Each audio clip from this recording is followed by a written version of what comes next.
everyone. साथीहरु मान्छे भएपछि हो मान्छेको जुनीलाई चाहिँ मान्छेलाई चाहिँ केही गर्दा पनि जस छैन है। कसै घाम लाग्दाखेरि के साह्रो घाम लागेको गरम भयो भनेर दुनियाँभरिको रिल्सहरु भाइरल भयो हो। अब अहिले पानी पर्यो, के साह्रो पानी परेको, लुगा नसुकेर घर मैला भएर बर्बाद भयो भन्ने हुन्छ मान्छेकोमा हो। मेरो चाहिँ त्यस्तै भइरहेछ। यहाँ हेर्नु साथीहरु, लुगा सुकाउने जग्गा नभएर यसरी रुम भित्रै नानीको लुगाहरू यसरी सुकाइरहेछु हो। पानी पर्दाखेरि यता हो मेरो लुगा सुकाउने जग्गा चाहिँ बाहिर हो। अन्त पानीले गर्दा चाहिँ अहिले लुगा सुकाउनु मिलेको छैन, त्यसले गर्दा चाहिँ रुम भित्रै लुगा सुकाइरहेको छु। अब कहिलेसम्म पर्ने यो पानी है। पानी पर्दा पनि के साह्रो पानी परेको, घाम लाग्दा पनि के साह्रो घाम लागेको भने हुन्छ। मेरो चाहिँ यसरी इरिटेट लगाएको मलाई भइरहेको छ यहाँनिर हो। सन्चो छैन, उसले गर्दाखेरि म बिमार भयो भनेर सुत्नु पनि पाएको छुइनँ। यहाँनिर फ्रेस हुनु परेको छ, जबरजस्ती फ्रेस भइरहेको छु। कस्तो साह्रो परिरहेछ, खोकी लागेर पानी पोक, अरे खोकी लागेर टाउको दुखेर जिउ दुखेर दबाई खाँदा पनि ठिक भएको छैन हो। नगर त्यो बोरा राख बहिनी, बोरा राख न, बोरा राख न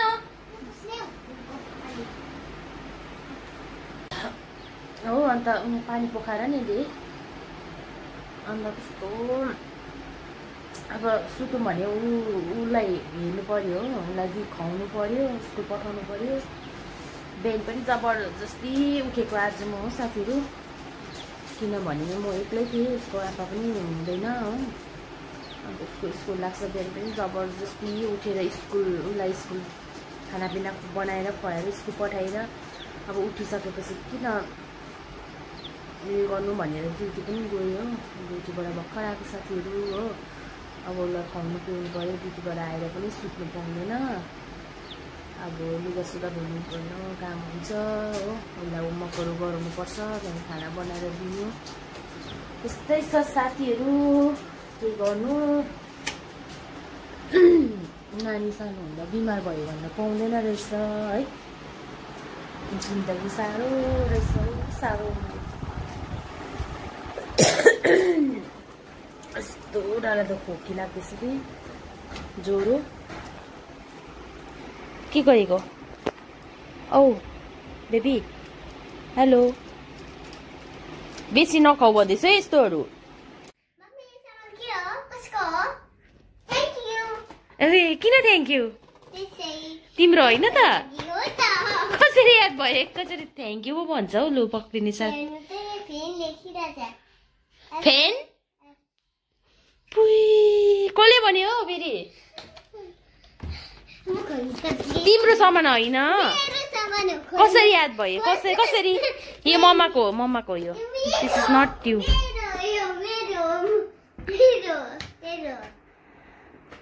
खोल न अन्त।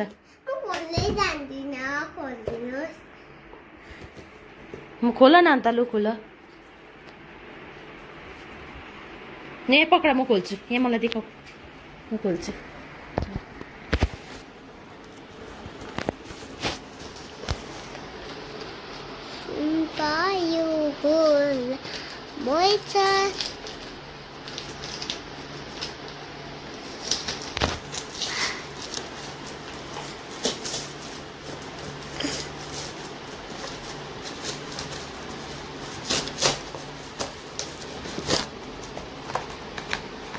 तिमी यही खोला अब के रहेछ?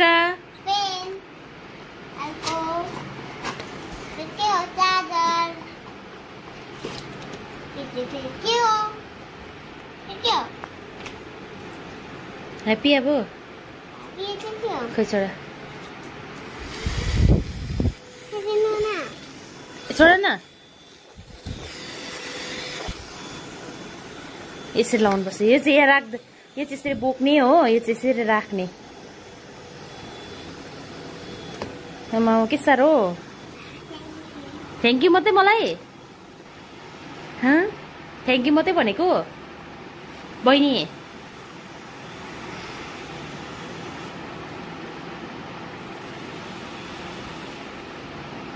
साथीहरू म चाहिँ यहाँ म्यागी बोइल गर्दैछु है। म चाहिँ म्यागी यसरी बनाउँछु, ड्राई म्यागी चाहिँ यो बोइल गरेर म चाहिँ यो सबै हालेर यहाँ पत्ताकोपी, टमाटर, डल्ले खोर्सानी, धनियाँ, प्याज सबै काटेर रेडी गरिरहेको छु हो साथीहरू। अन्त यसलाई चाहिँ म अब निकाल्छु, ड्राई बनाउँछु, अन्त बनाउँछु हेर्दै जानुहोस् साथीहरू। मलाई चाहिँ यसरी बनाएको म्यागी चाहिँ मिठो लाग्छ। यहाँनिर तेल तताएको छु हो। अब प्याज हाल्छु। म चाहिँ यसरी बनाउँछु साथीहरू हो। अझै यहाँनिर मटर गाजरहरू हाल्यो भने चाहिँ मिठो हुन्छ। तर मटर गाजरहरू छैन, मलाई अलिक पानी पुरा पर्दैछ बाहिर हो। अन्त लिनु जानु चाहिँ मलाई अब अलिक जाँगर लागेन। किनकि ज्वरो आइरहेको बेलामा यस्तो खानु मनपर्छ साथीहरू।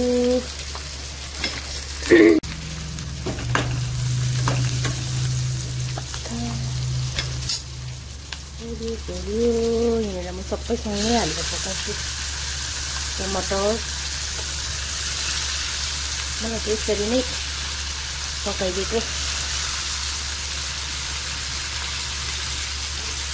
यसरी नै पकाउँछु म चाहिँ साथीहरू। ड्राई म्यागी यस्तो खालको बनाएर खानु मन लाग्यो मलाई चाहिँ आज चाहिँ। हेर्दै जानुहोस् होला है। नुन चाहिँ एकदमै कम्ती हाल्नुपर्छ किनभने म्यागीको मसला छ नि त।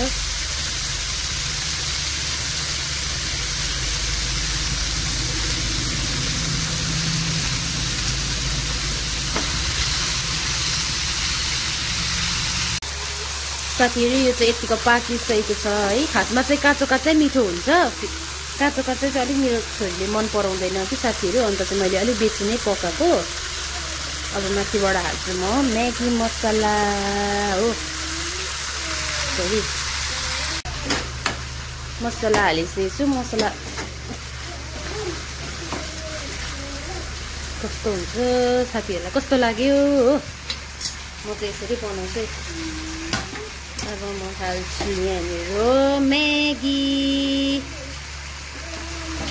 यसरी म्यागी हालेर त्यहाँदेखि म चलाउँछु है साथीहरू। फाइनल्ली मैले बनाइसकेको छु म्यागी हो। यहाँ बनाएको छु अम्लेट हो। यहाँ म्यागीमा अम्लेट हालेर खाने साथीहरू हो। यो म्यागीमा चाहिँ यो सब्जीहरू चाहिँ अलिक हरियो अलिक काँचो काँचो राम्रो देख्छ कि। तर काँचो काँचो चाहिँ नानीले अलिक मन पराउँदैन। त्यही भएर मैले चाहिँ मजाले पकाएँ हो। यस्तो देख्दै चाहिँ हो। फाइनली बनिसकेको छ मेरो म्यागी है, ड्राई म्यागी। यहाँनिर अम्लेट हालेर खाने साथीहरू। त्यो रामेन चाहिँ मलाई खानु सक्दिनँ म, मलाई मन पर्दैन कि एकै टाइम खाएको म झन्डै मरेको छु हो। त्यसले गर्दा म चाहिँ यस्तै खान्छु। फाइनल्ली बनिसकेको छ म्यागी अन्डा अम्लेट हो। अब आमा छोरीको यहाँनिर मुकबाङ हुन्छ म्यागी र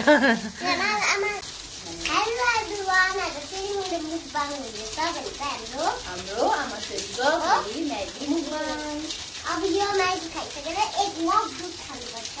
मैले याद छ त्यो के खानुपर्छ अरे यो म्यागी खाएर? दुध।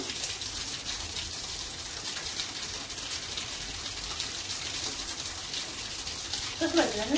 यस्तो अलिक पिरो तर पिरो नखाएको पनि मिठो। अनि साथीहरू उयो ज्वरो आउँदा मार्गी लाग्दा सबै अन्डा नखानु भन्छ होइन। तर मलाई चाहिँ फेरि हो कि होइन याद छैन। मलाई चाहिँ फेरि ज्वरो आउँदा त्यस्तो चिजहरू पुरा खानु मन पर्छ के भएको। मलाई त खानु मन पर्दैन नि। मलाई आएपछि त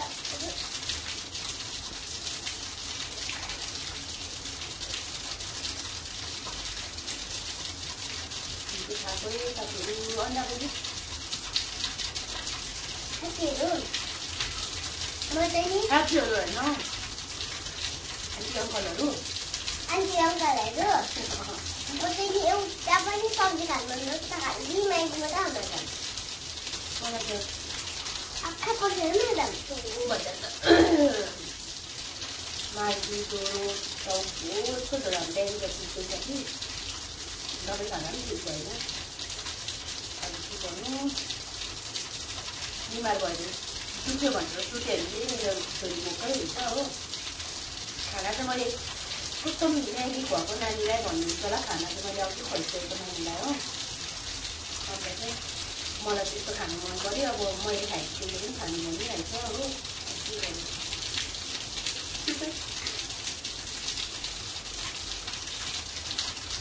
फेरि म्यागी खाउँ न यस्तो हामीलाई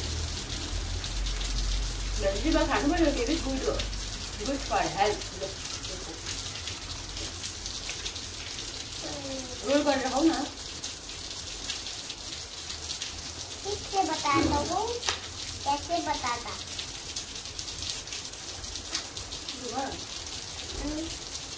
आके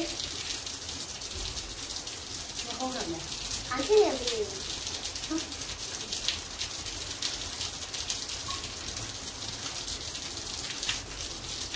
अच्छा ऐसा अपन सोचने को मना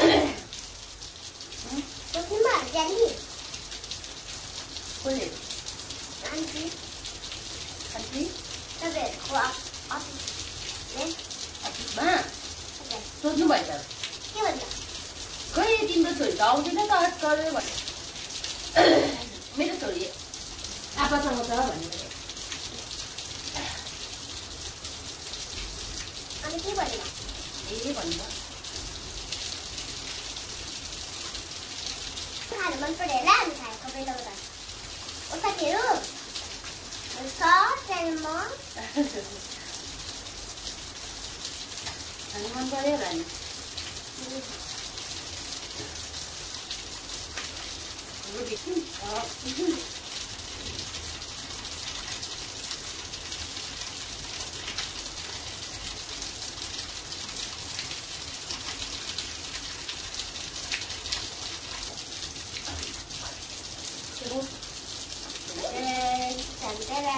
भइसकेको छ हाम्रो चाहिँ है मिठो भयो बाई बाई भन by by good night good night